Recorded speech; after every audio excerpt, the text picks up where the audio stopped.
ओम श्री सरस्वत्यै नमः। नमस्कारः। अष्टसप्तत्यधिकद्विशततमी कक्षा। हमारे बाह्य प्रयत्न चल रहे हैं और हमने ये देखा है कि स्वरों के अंदर दो प्रकार के बाह्य प्रयत्न हैं। एक है उदात्त, अनुदात्त और प्लुत। इन तीनों को हम पिछले 3 दिनों में देख चुके हैं। आज हम देखेंगे जो ह्रस्व, एक मात्रा, दीर्घ द्विमात्रा और प्लुत 3 मात्रा, ये स्वरों में जो आती है, इनका सूत्र हम देखेंगे। ऊ कालो अह्रस्व दीर्घ प्लुतः 1 to 27 अष्टाध्यायी जी में देखा जाता है। ये देखिए, पहला अध्याय है, दूसरा पाद है और इसका 27 सूत्र है। ऊ कालो अह्रस्व दीर्घ प्लुतः। हमने इसके ये 4 सूत्र जो हैं, उच्चैरुदात्तः, नीचैरनुदात्तः, समाहारः स्वरितः और तस्य आदितः उदात्तमर्धम ह्रस्वम, ये 4 किए हैं और इससे पहले ये है। तो सूत्र का संधि विच्छेद करते हैं। ऊ कालः अच् ह्रस्व दीर्घ प्लुतः। ये तीनों शब्द प्रथमा विभक्ति एक वचन में है। अब समास का विग्रह किया जाता है। तो जो ऊ काल है, तो ऊ ऊ ऊ कालः इति, तो ये अकस सवर्णे दीर्घ से इन तीनों का संधि होके दीर्घ उकाल बन गया है। ठीक है। तो इति अनेन त्रयाणाम उकारानाम दीर्घत्वम उकालः। तो हमें समझ में आता है ऊ काल जब लिखा जाता हुआ है तो उसका मतलब ऊ ऊ ऊ तीनों उसमें हैं। ठीक है।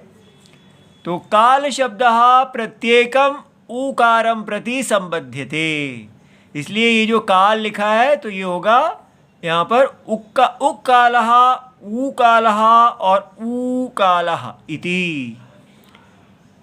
अब इसका समास ऊश्च, उश्च, ये ऊहु, ऊ विसर्ग च, विसर्ग को श हो गया। फिर ऊहु ऊश्च, जैसे गुरुहु ऊहु ऐसा, और ऊश्च इति, तो वहा, जैसे गुरवहा होता है वैसे ये व आ गया, प्रथमा विभक्ति बहुवचन। लेकिन उसके बाद वाम कालः इव कालः यस्य, तो ये षष्ठी होनी चाहिए। के का ऊ का काल इव कालः यस्य। अब ये क्या है ये हम नहीं समझ पा रहे हैं, आप समझ पा रहे हैं तो बताइए। तो काल के समान काल है जिसका, सह उकालः। ठीक है। तो ये बहुव्रीहि, मध्यम पद लोपी बहुव्रीहि हो गया। 2 बार काल नहीं आया, एक ही बार आया है। फिर उसके बाद ह्रस्वश्च दीर्घश्च प्लुतश्च, तो ह्रस्वः विसर्ग को श हुआ। इस प्रकार ह्रस्व दीर्घ प्लुत, तो यहाँ समाहार द्वंद्व बनाया गया है। समाहार द्वंद्व में सबको एक कर दिया जाता है और अंत में नपुंसक होता है, लेकिन आचार्य ने पुल्लिंग ही रखा है। तो पुल्लिंगः निर्देशस्तु ज्ञापकः, तो ये ज्ञापक माना जाता है कि क्वचित समाहारे, समाहार द्वंद्व में भी जो है अपि नपुंसकत्व अभाव, यहाँ नपुंसक का अभाव है, पुल्लिंग दिया गया है। ठीक है। अच्छा, अब इसकी वृत्ति देख लेते हैं। ऊ इति त्रयाणाम, ऊ जो है तीनों का, अयम मात्रिक, द्विमात्रिक और त्रिमात्रिकाणाम प्रश्लिष्ट निर्देश, अर्थात इन सब का संधि करके निर्देश दिया गया है। तो ये हमें समझ आ गया है, अकस सवर्णे दीर्घा के कारण संधि हुई है, इसलिए ऊ को आपने एक मात्रिक, द्विमात्रिक और त्रिमात्रिक का निर्देश लेना है।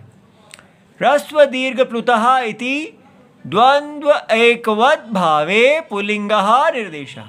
तो ये समझ में आ गया कि वास्तव में द्वंद्व एकवत् भाव जो है वो तो समाहार द्वंद्व है। समाहार द्वंद्व में ही एकवत् भाव हो जाता है, सारा एक बना दिया जाता है, लेकिन वहाँ नपुंसक आना चाहिए था, पुल्लिंग आया है।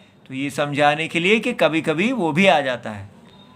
उ उ ऊ, इति एवं कालः अच, माने इसके उच्चारण काल वाला जो अच है, यथा क्रमम, क्रम के अनुसार, ह्रस्व दीर्घ प्लुत इति एवं संज्ञः भवति। ठीक है, तो जो पहले आएगा उसकी ह्रस्व, द्विमात्रिक जो होगा उसका दीर्घ संज्ञा, और जो त्रिमात्रिक है उसकी प्लुत संज्ञा होती है। तो ऐसा ये सूत्र है, यथा संख्यम अनुदेशः समानाम। तो जहाँ पर संज्ञा और संज्ञी दोनों का एक ही क्रम, एक ही संख्या हो, ये भी 3 है ये भी 3 है, तो जो संज्ञा है वो यथा क्रम में होती है। ठीक है, और उसके बाद उदाहरण दिया है, ऊकालो ह्रस्वः, तो जैसे दधि में ई ह्रस्व है, मधु में ऊ ह्रस्व है, तो इसका जो उच्चारण काल है ये एक मात्रा।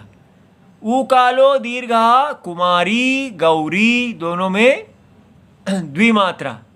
ऊकालः, जैसे देवदत्त आवाज देते हैं तो 3 मात्राएं होगी। अत्र नुअसि, तुम यहाँ हो, तो कालग्रहणम परिमाणार्थम, तो ऊ काल माने ऊ के उच्चारण में जितना काल लगता है उतने काल वाला अच जो है उसकी ह्रस्व संज्ञा होती है।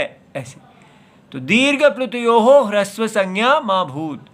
लेकिन जो जैसे जो दीर्घ हैं, जो स्वर दीर्घ ही होते हैं और प्लुत हैं, जैसे ए ओ ऐ औ, उन सब की ह्रस्व संज्ञा ना हो।